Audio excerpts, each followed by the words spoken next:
100 years prior to the fall of Troy, a new era of heroes commenced in Greece. Amidst the grand cities of Athens and Sparta, the ancient kingdom of Argos thrived under the rule of King Acrisius.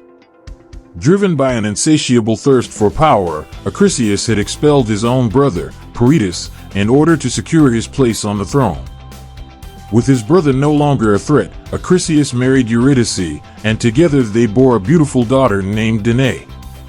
However, as the years passed, Eurydice could not fulfill Acrisius' deepest desire, a son who could inherit the throne and perpetuate his legacy.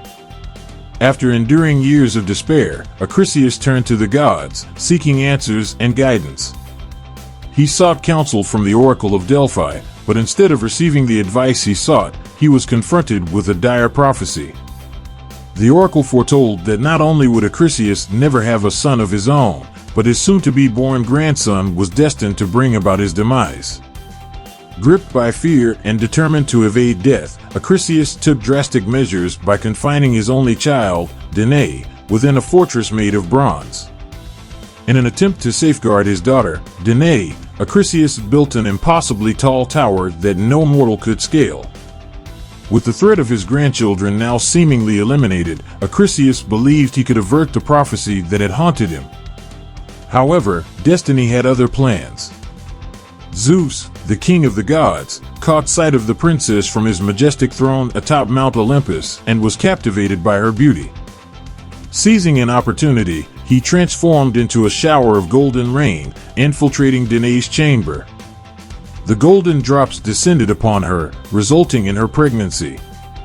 In due time, Danae gave birth to a son, whom she named Perseus. Aware of the peril they faced, Danae raised Perseus in secrecy for 4 long years until their hiding place was eventually exposed. Filled with terror that the prophecy was unraveling before his eyes, Acrisius found himself unable to carry out the gruesome act of killing his own daughter and grandchild. Instead, he chose to banish them from his kingdom, imprisoning them within a chest and setting it adrift at sea. After enduring a perilous journey spanning numerous days and nights, fate guided the chest to the shores of Seriphos, where it was discovered by a group of fishermen led by Dictys. Dictys took the boy under his care, raising Perseus as his own. Time passed, and Perseus matured into a young man on the island. However, the newfound refuge was not without its challenges. The brother of the fisherman, King Polydectes, had been captivated by Danae's beauty and desired her as his wife. However, Danae was always safeguarded by her devoted son, Perseus, who never left her side. Determined to possess Danae for himself, King Polydectes schemed to find a way to eliminate Perseus. His opportunity arose when he decided to host a grand feast, inviting guests from all corners of the island.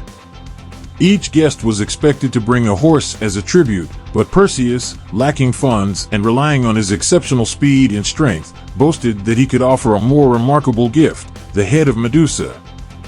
This proclamation played right into King Polydectes' hands.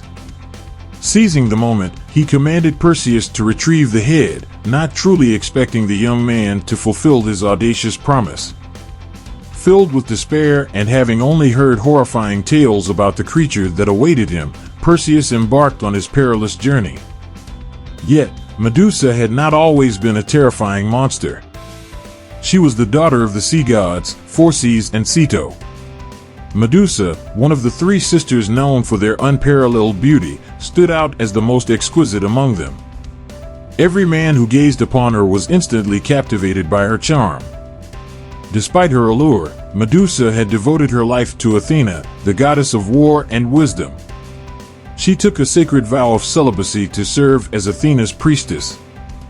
However, one fateful day, while walking along the seashore, the god Poseidon became enthralled by Medusa's beauty. He pursued her and followed her back to Athena's temple, where he forcefully violated her.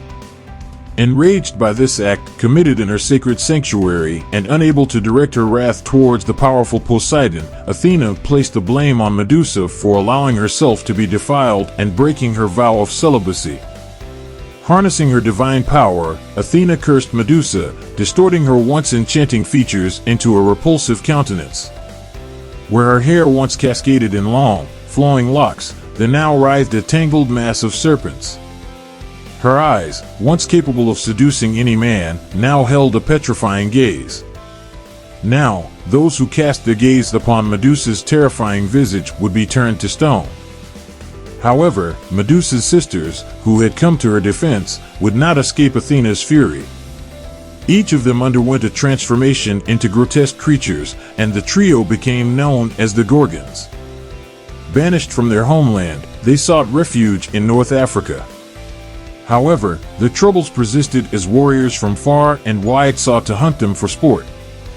As the years passed and their isolation deepened, the sisters' animosity toward the outside world grew. Medusa and her siblings unleashed their wrath upon any who dared approach them. Perseus, driven by the desire to slay Medusa, a feat that had eluded many before him, sought divine intervention. He fervently prayed to the gods for assistance, and to his astonishment, his prayers were answered. Numerous gods were willing to aid the son of Zeus. Both Athena, the goddess of wisdom and warfare, and Hermes, the messenger god, approached Perseus with offerings from Olympus. Hermes presented him with an invincible sword, while Athena bestowed upon him a shield polished to mirror-like perfection. They also guided him to seek the counsel of the wise and ancient Grey Sisters, who held knowledge about the remaining items he required. These Grey Sisters, resembling old women, shared a single eye and tooth among them.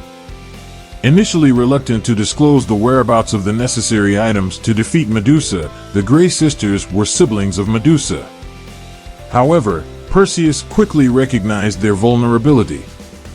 Seizing the eye in his grasp and holding it out of their reach, he compelled the sisters to reveal the information he sought. They disclosed that the required items were in the possession of the nymphs, forest deities responsible for tending to the garden of the Hesperides.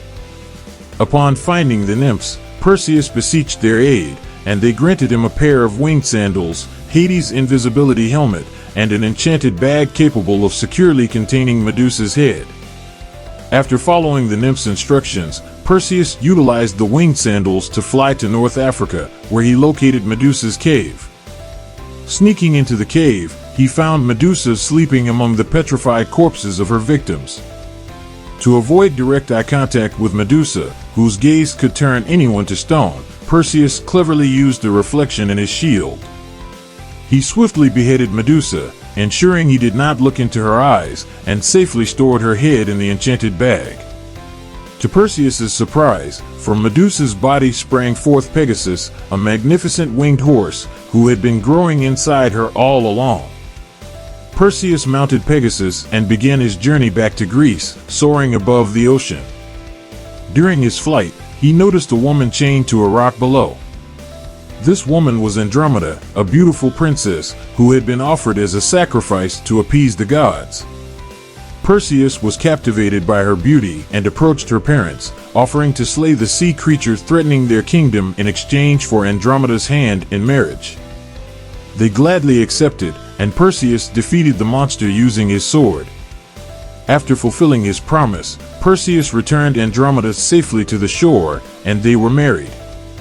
They flew back to the island of Seriphos, where Perseus's mother, Danae, awaited. However, things had changed in Seriphos during Perseus's absence. His mother had been forced into hiding due to the advances of King Polydectes, who resorted to violence to claim her as his bride. Perseus, filled with anger, confronted the king and turned his guards to stone using Medusa's head. Finally reunited with his mother, Perseus returned the gifts from the gods and thanked the fisherman Dictys, who had rescued him and Danae years ago. Perseus, Andromeda, and Danae decided to return to Argos, Perseus's birthplace, where his grandfather, King Acrisius, still ruled. However, during a sports tournament in Argos, Perseus accidentally killed Acrisius with a powerful throw of the discus. This fulfilled the prophecy that Acrisius would meet his fate at the hands of his grandson. As shedding family blood was deemed a grave crime in ancient Greek society, Perseus could no longer remain in Argos. Instead, he founded his own kingdom, Mycenae, west of Athens, which became the most influential city in Greece. Perseus and Andromeda had many children, and their dynasty reigned for generations. Unbeknownst to Perseus and his descendants, one of their offspring, Heracles, would become the most renowned hero of all. As the son of Zeus and Alcmene, Heracles would undertake the famous 12 labors, leaving an indelible mark on the world. Thanks.